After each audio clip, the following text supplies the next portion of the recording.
Bonsoir les filles, bonsoir Amina. Bonsoir. Amina, nous avons ce soir Catherine. Catherine, elle a 28 ans et en qualité d'experte en lingerie féminine, eh ben Catherine, elle est embêtée, elle vient d'avoir un bébé et en fait, elle ose plus rentrer dans les magasins de sous-vêtements de peur que la vendeuse l'envoie un petit peu buller. Tu sais comment ça se passe. Alors moi, je te coupe 2 secondes parce que je dis déjà Catherine, tu changes de magasin. Parce qu'une vendeuse qui n'est pas capable de te recevoir de la sorte, c'est pas parce que tu as eu un bébé que tu peux plus t'acheter des sous-vêtements dignes de ce nom. On est bien d'accord? Absolument. Maintenant, je vais laisser la parole à Amina. Donc Amina, qu'est-ce qu'on conseille à Catherine? Au contraire, après un bébé, tout a changé. Le tour de bonnet, la profondeur de la poitrine, absolument tout, le ventre, les hanches, absolument tout. On ne se reconnaît plus et c'est très difficile. Déjà, s'accepter soi-même. S'accepter soi-même déjà et c'est l'occasion ou jamais qu'il faut accompagner la poitrine pour changer de taille. Il ne faut pas hésiter à changer de taille. Dans un premier temps, apporter un petit peu des choses assez galbantes et assez sculptantes pour qu'on essaie de remettre ses anciens vêtements, etc. Voilà, et ensuite passer au fur et à mesure à une petite dentelle pour retrouver la petite féminité que l'on avait avant bébé, puisque tout n'est plus pareil. Le corps a changé. La fatigue, etc.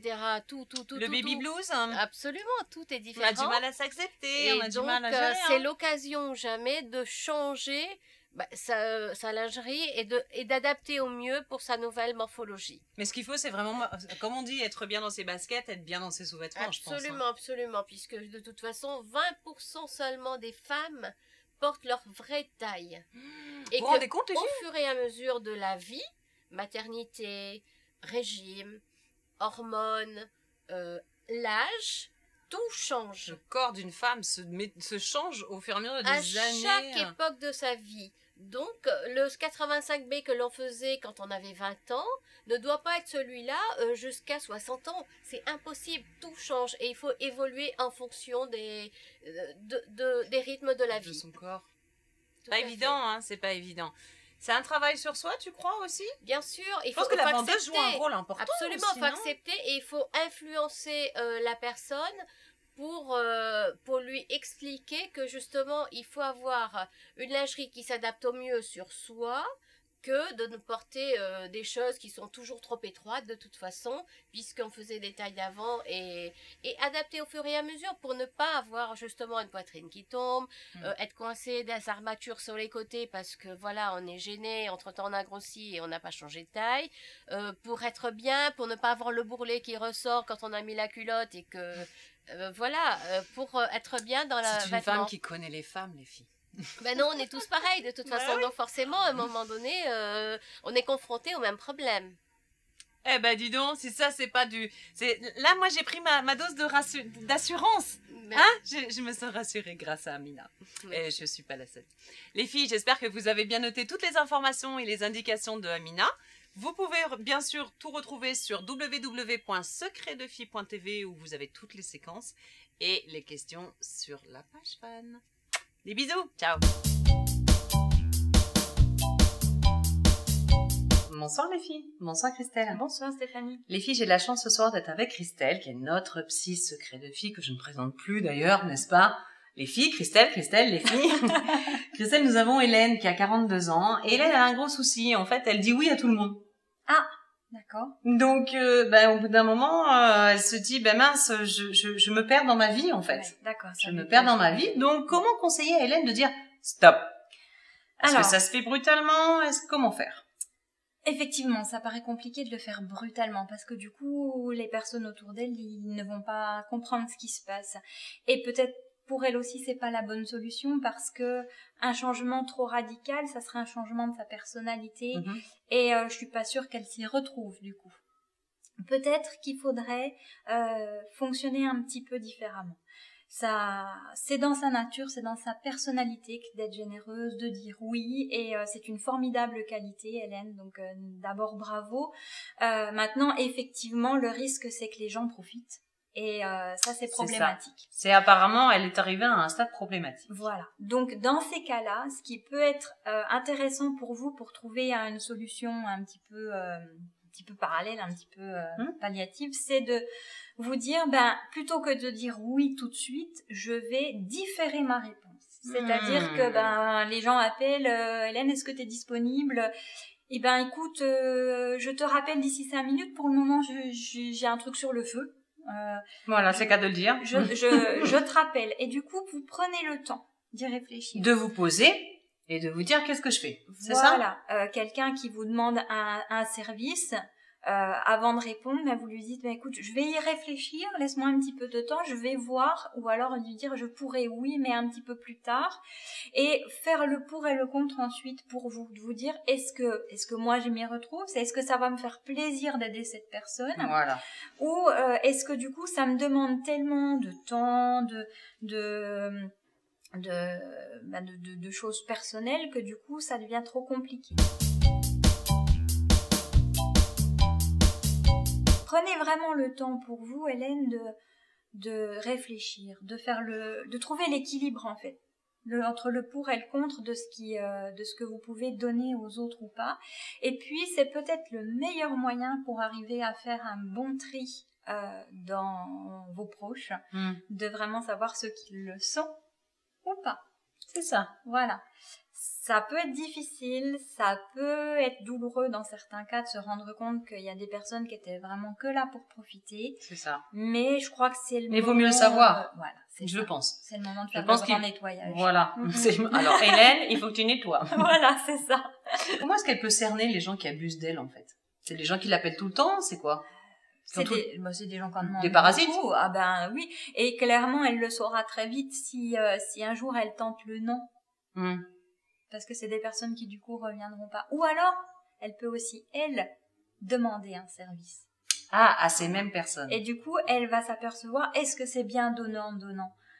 Les personnes, les vrais amis sont ceux qui seront là si Hélène, elle a besoin. Et à ce moment-là, elle verra si oui ou non ces personnes-là étaient seulement des profiteurs ou si ce sont de vrais amis sur qui elle peut compter aussi. Voilà. Merci beaucoup Christelle pour toutes ces informations et ces conseils. Hélène, on te refile le bébé. À toi de gérer. Maintenant, n'hésite pas à nous recontacter si tu as quelques difficultés que ce soit. À bientôt les filles, bonne soirée. Bonsoir les filles, bonsoir Franck. Bonsoir Stéphanie. Les filles, j'ai la chance ce soir d'être avec un expert de la santé. Nous avons Franck, Séverine. Séverine, elle a 19 ans. Et Séverine, elle nous pose la question à savoir qu'est-ce que l'hydrofusion? Bonsoir Séverine, merci de ta question. Trois petits points de suspension. Ça va me permettre de parler en fait d'un appareil de soins que l'on propose aux personnes qui viennent nous rendre visite. Et donc en fait c'est l'IRH Cocoon. Et donc IRH c'est infrarouge long hydrofusion. Donc en fait l'hydrofusion c'est une technique qui a été inventée par un chirurgien plastique. Lors de ses opérations d'esthétique, il avait remarqué qu'en travaillant la peau par des compresses chaudes ou même de la vapeur, la cicatrisation se passait beaucoup plus facilement, beaucoup mieux et d'une manière beaucoup plus esthétique. D'accord. Donc à partir de ce constat-là, ils ont développé donc un appareil de soins qui, entre autres, diffuse de l'hydrofusion. Donc l'hydrofusion, c'est un mélange d'infrarouge long. C'est une onde que l'on trouve dans le soleil. Encore une fois, ce n'est pas un rayon, ce n'est pas une UV, ce n'est pas un laser, ce n'est pas cancérigène. C'est une lumière. C'est non, parce qu'il est invisible dans l'appareil. C'est pas une lumière, c'est une onde, comme dans le micro-ondes. Voilà, vous avez des ondes, voilà, des ondes radio. Voilà. Donc c'est une onde qui est diffusée par le soleil, qui est recréée donc dans cet appareil, mais associée à de la vapeur en même. D'où le nom de hydrofusion. Donc en fait, rester là, moi. Exactement. Donc l'appareil est juste à côté de nous, les boutons les bras. Et donc c'est un appareil qui va éveiller les sens, tous les sens vont être stimulés. Donc vous avez donc de l'infrarouge long, vous avez un matelas vibromassant, vous avez de la vapeur amam qui sort sur des huiles essentielles, vous avez de la chromothérapie, vous avez de l'oxygène enrichi, vous avez un environnement musical. Donc en fait, vous faites un retour in utero psychologiquement. Tu quittes la planète pendant une demi-heure. Exactement. Trop bien. Et c'est donc dans l'IRH Cocoon, qui est un appareil de thermosudation multisensorielle. Oh là là, trop bien. Trop bien, c'est exactement ce que nous disent toutes les personnes qui l'ont essayé. Essayer, c'est l'adopter. Exactement, parce qu'il y a une fidélisation des personnes qui viennent et voilà, quand on arrête, ça leur manque. Elles reviennent nous voir. Voilà, hydrofusion les filles. Je vous souhaite une bonne soirée. Merci beaucoup Franck. Merci à vous. Des bisous les filles. Ciao, Au revoir. ciao. Bonjour les filles. Bonjour Sandra. Bonjour Stéphanie. Les filles, j'ai la chance aujourd'hui d'être avec Sandra qui est notre coach coiffure. Sandra, nous avons Alexia qui en fait a un visage rond. D'accord. Et Alexia, du haut de ses 30 ans, n'est-ce pas, voudrait en fait que tu lui donnes un conseil pour affiner le visage. Quand on a un visage rond, comment est-ce qu'on peut peut-être tricher? Il y a peut-être des petits trucs à faire. Ou, en tant que professionnel, qu'est-ce que tu peux lui donner comme conseil? Alors déjà, Alexia, c'est ça? Voilà, donc ce que je lui conseille, comme je conseille à toutes mes clientes, c'est déjà d'accepter son joli visage rond, qui doit certainement être magnifique. Donc ce que je peux conseiller à Alexia pour sublimer ce beau visage, ce serait qu'elle ait toujours des petites mèches plus longues devant. Éviter de trop dégager le visage ou de trop plaquer lorsqu'elle se fait des coiffures de tous les jours. Donc moi j'opterais par exemple, bon bien sûr faut voir, mais selon la texture du cheveu, j'opterais peut-être pour un carré plongeant, parce que souvent celles qui ont les cheveux, celles qui ont le visage rond ont tendance à les garder systématiquement très longs pour se cacher justement, les cheveux longs qui sont pas dégradés, qui n'ont pas de forme. Donc moi ce que je conseille, c'est pourquoi pas, si elle le désire, raccourcir tout en gardant des petites mèches effilées devant pour adoucir les traits, pour allonger un petit peu les traits. Après bien sûr on peut jouer sur le maquillage pour donner une forme plus allongée au niveau des yeux. Voilà, creuser un petit peu au niveau du blush. Donc c'est un ensemble bien sûr la coiffure. Sandra, oui. Tendance 2014 pour les visages ronds et cheveux courts, c'est quoi? Alors, tendance 2014 pour tout le monde, justement, le carré redevient tendance, très tendance en Carré 2014. plongeant. Tous les types de carrés, que ce soit plongeant, tout droit, carré court, carré mi-long, que ce soit lissé ou même frisé. Oui, on peut faire un carré plongeant sur cheveux frisés et ça se porte très bien. Donc la tendance au niveau des coupes, oui, c'est le carré en dominante. Maintenant, pour moi, la tendance, c'est ce qui vous va, c'est ce qui est en accord avec votre personnalité. C'est vous qui faites votre tendance. On n'est pas obligé de suivre la mode. Exactement. C'est pas parce que la copine, elle l'a fait que nous, on est obligé de le faire. Tout à fait. Et la tendance au niveau de la couleur, le tie and dye, ça commence à être un peu ça s'essouffle, obsolète. hein. Voilà, ça commence à s'essouffler. Là, on est plus... il y a une nouvelle technique qu'ils appellent le blonde.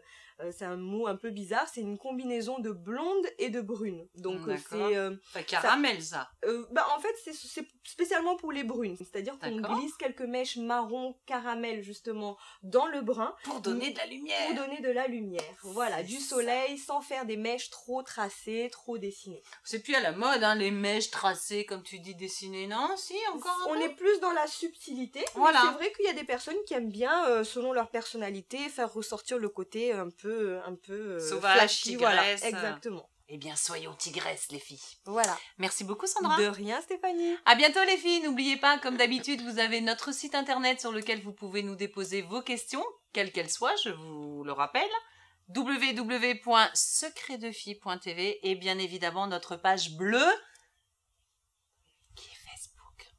Ciao, ciao.